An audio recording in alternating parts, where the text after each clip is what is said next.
城崎温泉から電車で約18分の距離にある静かな温泉地、江戸時代に回遊したと言われているが詳細は不明。城崎温泉のような賑やかな温泉街はなく、大人の隠れ家の雰囲気。霞市街地から少し離れた場所のため、さらに安価に食べられる穴場と聞いています。実際に訪問して真偽を確かめたいと思います。小規模ながら江戸時代から歴史のある温泉地へあり、民宿や旅館が中心となっており、自販機もコンビニもない古き良き日本の雰囲気が漂っています。草津温泉には20以上もの温泉宿があり、今回は静かにのんびりとカニを楽しみたかったので、全8室の小さな宿、電力で松葉ガニをいただきます。松葉ガニとは主に兵庫や島根、日本海側で水揚げされるオスのズワイガニを指し、長い足が松の枝に似ている姿が名前の由来となっています。1980年創業の宿ですが、しっかりメンテナンスされており、綺麗な内装。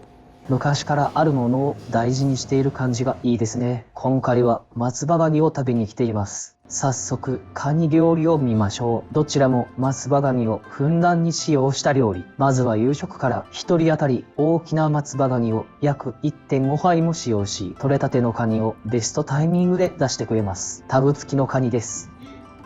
朝どれのカニの刺身。醤油つけてお刺身として食べてください。つやつやと輝くカニの身が美しい。生のカニ味噌は見た目ですぐわかります。花が開いたような形をしており、つるつると滑ってつかみにくい。カニの刺身は城崎温泉の西村屋でも何度かいただきましたが遜色ありません。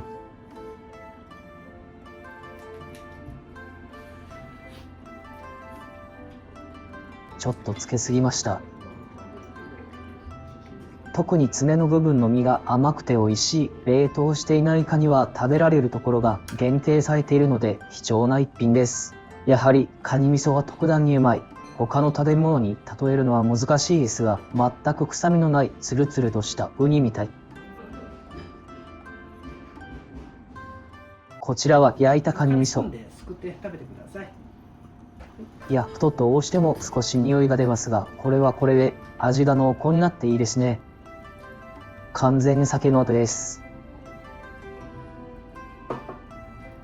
焼いたカニ味噌一杯で日本酒1合が空きました。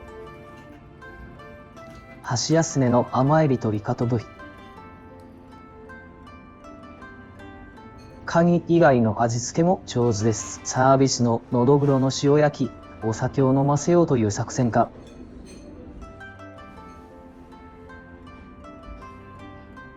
もう1合追加します。霞の地酒です。のどぐろやカニにベストマッチする少し甘口のお酒。宿で1合あたり630円で飲める日本酒とは思えないぐらいうまい。大阪で食べた3000円ののどぐろよりうまいです。焼きガニが登場。このまま食べていただいてもいいですし、もしあれですね、この紫のにカニ酢が入ってますのでね、つけてもらって。身が詰まってはちきれんばかり。日本海は栄養豊富な海。福島海流が日本海を北上するときに川から流れ込む栄養を巻き込むためです。餌をたくさん食べた松葉ガニの栄養が全て身に詰まっています。特に大きな筋肉を持つ爪の部分が最高。筋肉に旨味が最も濃縮されています。カニの殻は足元のバットへ。こういうコスト削減は歓迎です。カニチリ。結構大きなカニです。ほっとしてきたらね、もう2、3回振ってもらって、でタレつけてもらったらね、食べられますので、あとはもうかぶ天を入れて、お野菜入れて食べてください。このままでも食べられるそうですが、しゃぶしゃぶします。ちなみに松葉ガニと紅ズワイガニの区別は生の状態だと一目瞭然です。松葉ガニは生だと褐色ですが、紅ズワイガニは生でも赤色。ちょっとだけしゃぶしゃぶしていただきます。ポン酢ともみじおろしのタレにつけていただきます。半生の状態で食べると茹でと生の食感が混じってうまい。しっかり身が詰まっています。スーパーで売っているカニだとスカスカですが、これは別物。見栄えも良く食べやすいです。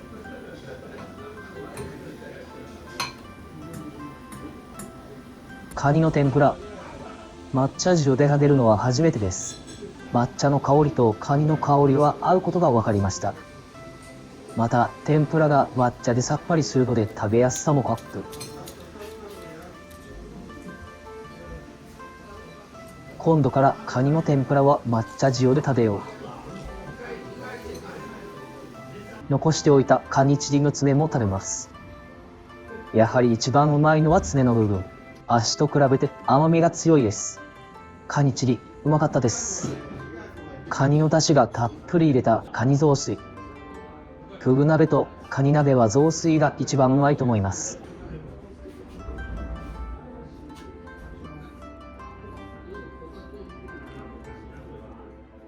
デザートはシャインマスカットでした。朝食も見てみましょう。夕食と同じ半個室での食事です。魚を中心に数種類のおかずが並んでいます。カニが入った酢の物、大根と人参の炊いたん、しらすとほうれん草、きのこのあえ物、焼き魚、おしんこ、カニ汁、茶碗蒸し、これにもカニの身が入っています。カニ飯です。2人で少なくとも約3合ありました。食べきれなかった分は持ち帰れます。締めの前菜、夕食、朝食と満腹になるまで松葉ガニを堪能できました。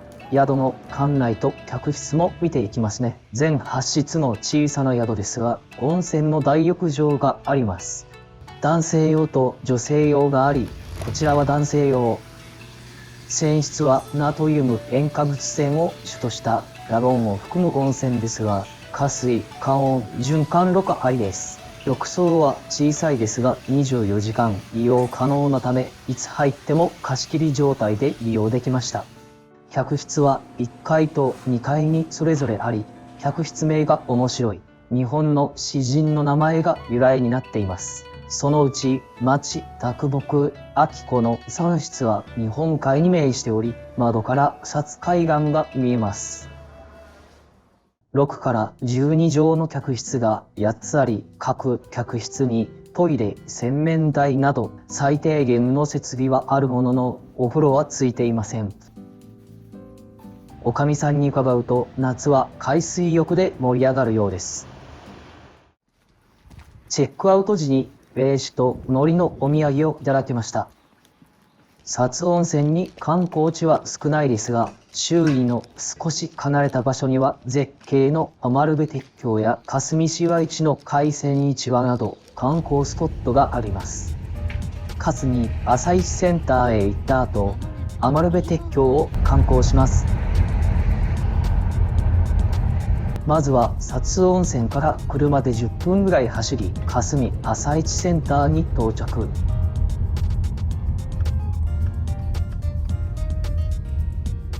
タグ付きのカニを購入できます。ちなみにタグの有無はカニが船から降りるまで生きていたかどうかで決まるようです。この市場では柴山港で採れたばかりの新鮮なカニを販売しています。城崎温泉のカニも大半が柴山港で水揚げされたものです。価格は城崎より安いと思います。霞ガニは紅ズワイで、柴山ガニは松葉ガニですが、どちらも同じぐらいの価格です。食べやすいカニ付きセットもありました。白エビや泥エビなども大阪のスーパーより安いです。柴山ガニを友人に送ったので、明日の晩ご飯の材料を調達します。遊漁館という別の市場です。米化ですが、生だと茶褐色なのが松葉ガニ、赤色が紅ズワイです。自宅用の魚としてサゴシを購入。サワラの幼魚でムニエルなどにすると美味しい。余部鉄橋へ1912年の完成から約100年間 JR 山陰本線の運行を支えてきましたが、2010年にコンクリート製に掛け替え、当時の鉄橋の一部が保存され、空の駅の展望施設として観光地化されました。約40メートルの高さから日本海の眺望を楽しめます。車は道の駅アマルレに駐車可能。ここから徒歩で展望施設へ向かうエレベーターへ。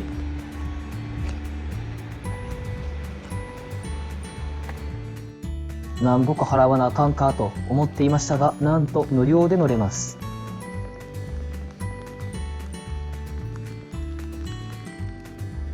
エレベーターの壁面はガラス張りで、日本海の景色が綺麗に見えます。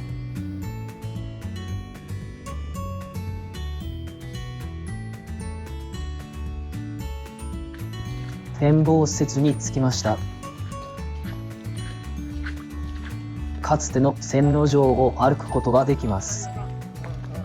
インスタなどにも映え写真が上がっています。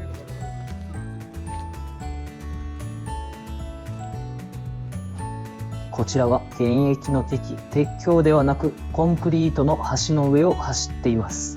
京都からここまで来れることに驚きです。調べてみたら最速で3時間半かかるようです。日本海の景色。冬の日本海側は天気が不安定で晴れたり急に雨が降ったりします。ここに来るなら晴れている方がいいので夏がおすすめです。松葉ガニを食べに草津温泉へやってきましたが、いいですね。